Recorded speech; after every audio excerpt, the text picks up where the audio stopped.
बच्चों की गर्मियों की छुट्टियां लगे अभी 2 दिन ही हुए थे। सुबह सुबह पापा का कॉल आ गया। बोले, बेटा कब आओगी? मैंने अनमने मन से बोल दिया, पापा कुछ पक्का नहीं है, ऋषि टूर पर गए हैं, उनके आने के बाद देखती हूँ। पापा की आवाज़ रुआसी हो गई। बोले, बेटा तुम्हारी माँ नहीं है तो क्या हुआ, तुम्हारा मायका तो है और मैं तो हूँ। ऋषि से बात करो और जल्दी आ जाओ। मैं जी पापा के आगे कुछ बोल ही नहीं पाई। जब तक माँ थी उनसे रोज फ़ोन पर ढेरों बातें करती थी। साल में एक बार गर्मी की छुट्टियों में पूरे 10 दिन के लिए मायके जाती थी।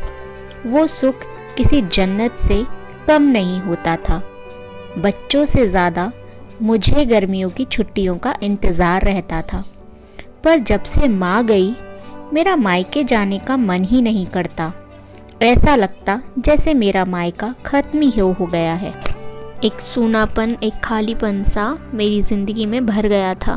पापा एकदम शांत स्वभाव के थे, कम बोलते थे पर सबकी ज़रूरत का पूरा ख्याल रखते थे। ऐसा नहीं है कि मैं पापा को प्यार नहीं करती थी, पर बचपन से मैं माँ के ज़्यादा करीब थी, या यूँ कहूँ कि मेरे दिल के वो सबसे करीब थी। अपने सारे सुख दुख एक सहेली की भांति मैं उनसे साझा करती थी। आज सुबह सुबह पापा का कॉल आया तो उन्हें मना नहीं कर पाई। पापा का दिल रखने के लिए ऋषि से बोलकर अगले ही हफ्ते की टिकट करवा लिए और पहुंच गई मायके। जैसे ही दरवाजे पर पहुंची माँ की याद आ गई। ऐसा लगा जैसे वो अभी बाहर निकलकर मुझे गले लगा लेंगी। सोच के आंखें भर आईं, किंतु आज माँ की जगह पापा आ गए। सालों बाद पापा को गले लगाकर खूब रोई। पापा ने अपने आंसू छुपाते हुए प्यार से मेरे सिर पर हाथ फेरा तो दिल थोड़ा हल्का हो गया। बहुत दिन बाद पापा को देखा, कमज़ोर लग रहे थे। वैसे तो भाई भाभी और पापा सभी मेरा बहुत ध्यान रख रहे थे। बच्चे तो अपने खेल और मस्ती में व्यस्त हो गए थे, पर ना जाने क्यों मेरी नज़रें हर जगह जैसे माँ को ही ढूंढती थीं। आज भी पापा पहले की तरह रोज़ खाने के बाद मेरी पसंदीदा मटका कुल्फ़ी लाना नहीं भूलते थे। भाई भी बच्चों को कभी पार्क, कभी चिड़ियाघर तो कभी बाज़ार घुमाने ले जाता था। भाभी की रोज़ मुझसे पूछकर मेरी पसंद का खाना बनाती थी। सब कुछ पहले की तरह ही था, बस माँ नहीं थी। इस बार मेरा मायके में मन नहीं लग रहा था। माँ की कमी मुझे बहुत खल रही थी। ऋषि को कॉल करके मैंने 2 दिन के बाद का टिकट करा लिया। सबने मुझे रोकने की बहुत कोशिश की, पर मैं नहीं मानी। देखते ही देखते मेरे जाने का समय आ गया। आज शाम की ट्रेन से मेरी घर वापसी थी। मैंने सामान पैक करके रख लिया था, बस पापा का इंतज़ार कर रही थी।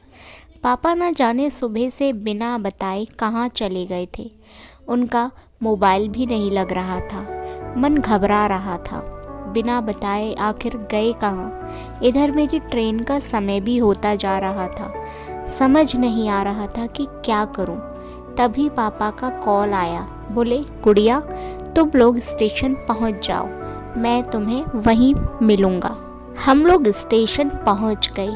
ट्रेन समय पर थी। पापा स्टेशन पर हमारा इंतज़ार कर रहे थे। उनके हाथ में एक बॉक्स था। उन्होंने मुझे देते हुए गले लगाया और बोले, इसे ही लेने गया था, इसलिए देर हो गई, संभाल के रखो। मैंने आश्चर्यचकित होकर पूछा, इसमें क्या है? तो पापा की आंखें भर आई। अपने आंसू पोंछते हुए बोले, तुम्हारी माँ का प्यार। कुछ समझती तभी ट्रेन आ गई। हमें ट्रेन में बैठा के पापा और भाई ने विदा कर दिया। मेरी नज़रों से ओझल होने तक पापा वहीं खड़े हाथ हिलाते रहे। मैं भी एकटक न जाने कब तक बाहर खिड़की से उन लोगों को निहारती रही। तभी बेटे ने आवाज़ दी और मेरे हाथों में एक चिट्ठी थमाते हुए कहा, मम्मी, नाना जी ने ये आपके लिए दिया है। मैंने तुरंत चिट्ठी खोली।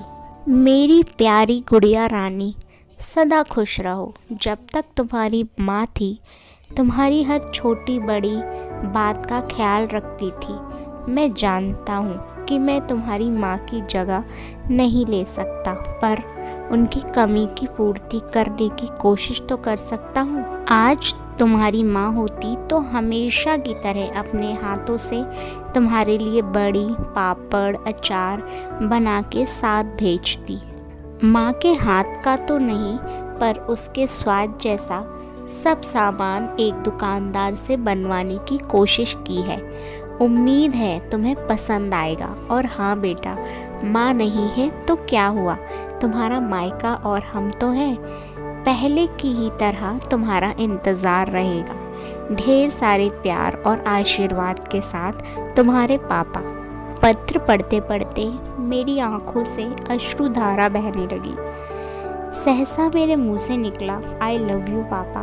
बात छोटी सी थी, पर उसमें अथाह प्यार समाहित था। ये सिर्फ मैं ही महसूस कर सकती थी। मायके से घर आए 1 महीना बीत गया था। अब पापा से रोज एक बार कॉल पर मम्मी की तरह घंटों बात किया करती थी। दोस्तों, अगर आपको ये कहानी अच्छी लगे तो लाइक, शेयर और चैनल को सब्सक्राइब ज़रूर करें।